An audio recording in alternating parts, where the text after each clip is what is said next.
Guys, welcome back to our channel. This is Remy from Do and Learn.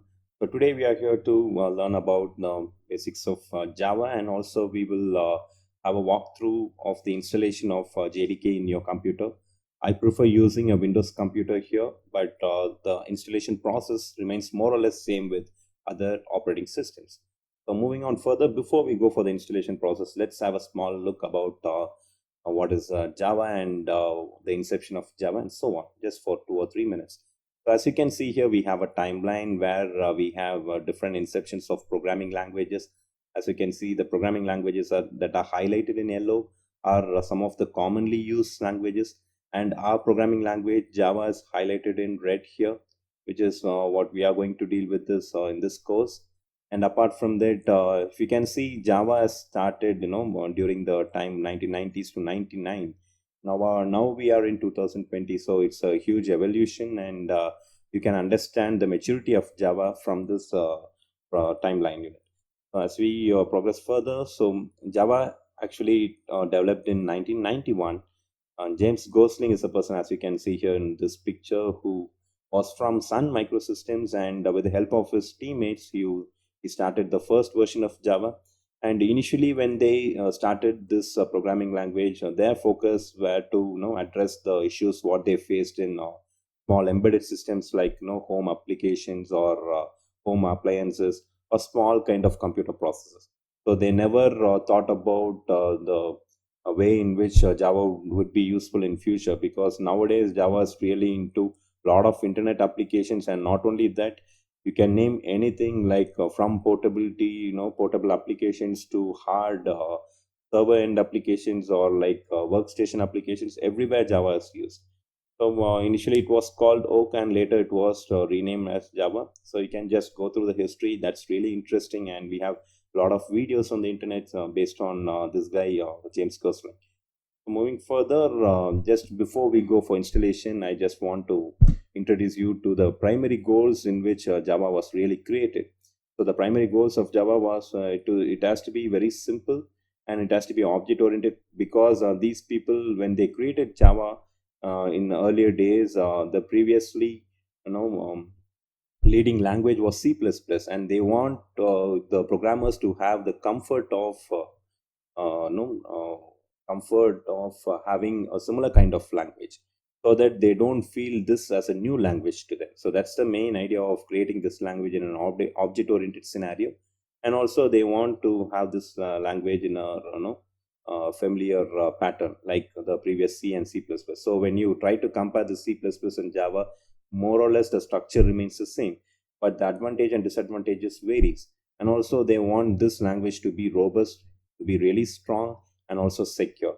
And since they use the lot of object oriented concepts here, of course our language is really secure. And one of the important problems what they faced with C++ is that it's like very architecture specific, and also it was not portable.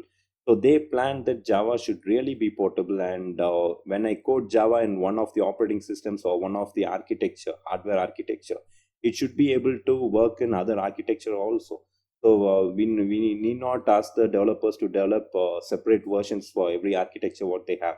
So that's one of the important concepts of Java, where it's really portable, and that happens with the help of a concept called as Java Virtual Machine, which stands between the architecture and the user's code. So in C++, when you try to code a program, and when you try to compile and execute this code, that will be of the executable format, and that's why it's not portable. When I go for another architecture, I have to recode it. But whereas when you create a Java code and when you try to compile that code, you won't get an exe file. Instead, you will get a .class file, okay, which is also called as bytecode file. So this bytecode file is an intermediate format which can be interpreted by a machine called as Java Virtual Machine. So wherever you go, if you have different architectures, let's say you have architecture 1, architecture 2, it's more than enough if you install JVM, which helps you to convert this bytecode to an architecture understandable code. So no need to rewrite the code, just install your JVM in different architectures. So this JVM will have a common understanding how to convert the class code or bytecode into the code that is understandable by every architecture. And this is the main reason why Java is really portable. and also it is really of high performance, and it should be interpreted because a compilation and interpretation are two different variants in which programming languages run, and they focused on multiple programming or no multi-platform programming or kind of threaded programming, and also it should be dynamic. So these three are important categories in which Java lies. One is ease of access. The nature of the program is really familiar with the previous programming languages, and also it's really strong. And on your right hand side, what you have the different versions of Java, and out of all these versions, Java Standard Edition 8 is really a very stable version, and that's where they created a lot of different applications, especially when they went on to internet applications. This is where they landed, and still now 8 is one of the standard or stable application or stable version of Java. But after this we have different versions, and the main reason is that you can see the duration in which the next version came. So it's from 2014 to 2017, so we had the stable version for nearly 3 to 3.5 years. So hopefully this makes a clear path about the evolution of Java, and you can understand how mature the language is. Now moving further, we can just go for installation process. So since Java was taken over by Oracle some years before, so we can just download the Java's JDK, which is Java Development Kit, which will help us to execute Java programs in your own computer. And we can directly go to oracle.com. As you can see here in my address bar, I have typed oracle.com, and this is the homepage of Oracle. Here you can see products, resources, and support. Just go to products. You will have the software products, under which you can just select Java, and once you select that, it will lead you to a page where you can have information or the basic information about Java, but our job is just to download it. So we go for this download button on the right hand side, just click it. It will lead you to a page where you can have the different versions. So I need Java JDK, so I just go for this. The latest version is Java software standard edition 1.4, and you can just click this JDK download. So once you are inside this page, it will help you out with the different operating systems that are supported. So according to my computer, I select the Windows x64 installer, or even you can take the compressed version of it and you can uncompress it. But I prefer using the installer and then executing it so that it installs in a right path wherever I require. So I just go for this Windows 64 installer. Based on your operating system, if you people have Mac OS, you can select this. If you people have Linux edition, you can just select any one among these, and you can just go for that installation. Now speaking about Windows installation, I'll select this Windows x64, and I will just click on this one. It will ask me to confirm it, and then I go for this download operation. So it's just a 162 MB file which can be downloaded within a fraction of a second, and hopefully once it is downloaded, you can just go for the installation path. Just we have to wait for another 10 seconds for completion of download.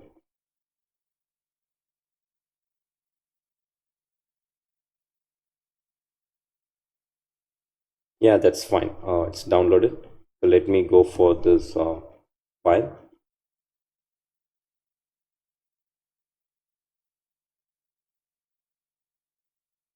So here I have my JDK 14.0.2. So I will just run it as an administrator so that it's easier for me for further processing. So I just right click.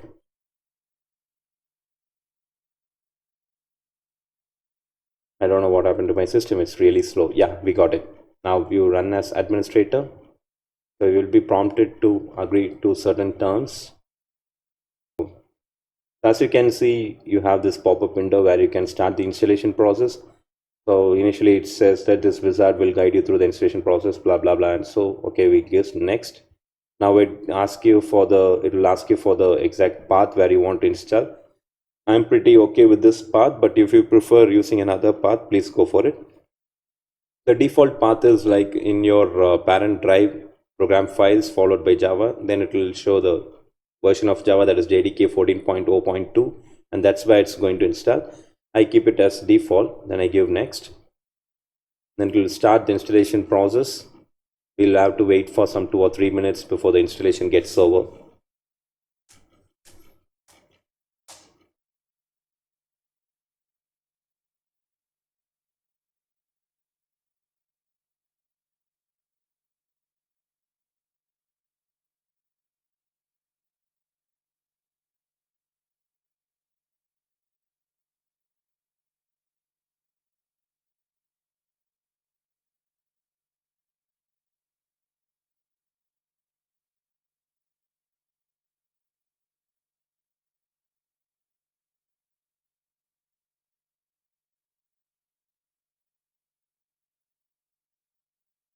Okay, now the installation is over. We have two options. Either we can just close this and we can start working on Java programs, or if you want to just go through the API documentation, which will lead you to the home website of Java, you can just click this next steps and go on.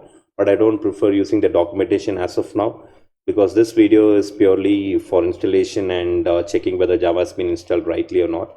So I will close this. Now, in order to make Java work throughout your computer, like wherever you type your program should work. Okay. So if you want that to happen, just we need to map the path of this Java's JDK to your computer. So how do we map the path of Java JDK? So it's pretty simple. Just go to this search bar and type environmental variables. Yeah, so you will have this option, edit the system environment variables. So you click that. So you'll be landing to a menu called as system properties. I'll show you how to go to the system property in a direct method. So the method what we have used now is a shortcut method. So once you reach this menu, system properties, you will have a tab called as advanced, and below that you have an environment variables tab. You just click that. So you will be having this menu where you will have the user variables and the system variables. The user variables is very specific for the current users, whereas the system variable is really common for all the users who use the system. So we are going to edit the system variables. Just search for a variable called as path, P-A-T-H.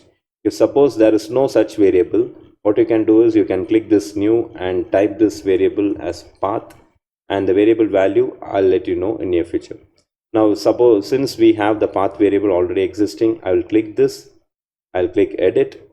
Now what I do, I have to include Java's path here in this variable.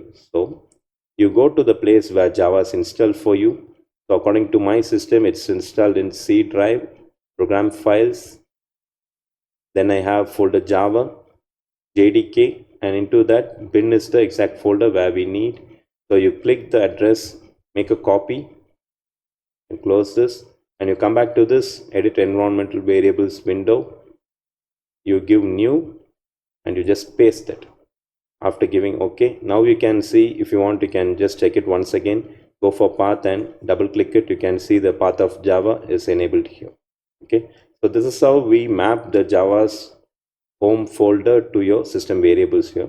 Suppose if path is not there, what you have to do, you have to just click this new, type path, and in the variable you can paste this Java's location and then give OK, so that will be added.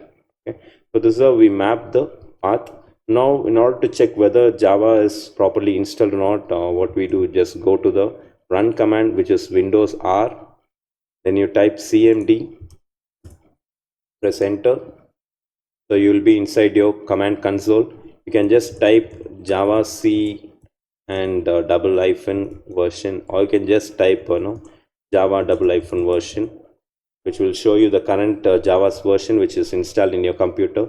And also to make sure whether your compiler is working properly, just type Java C. You will have a lot of codes that are related to the compiler. So if you don't get these codes, or if you don't get the Java's version, then there is something wrong with the installation. Please do the installation the proper way. So thank you for watching this video. Please do subscribe if you like this video. I'll see you in the next video. Thank you.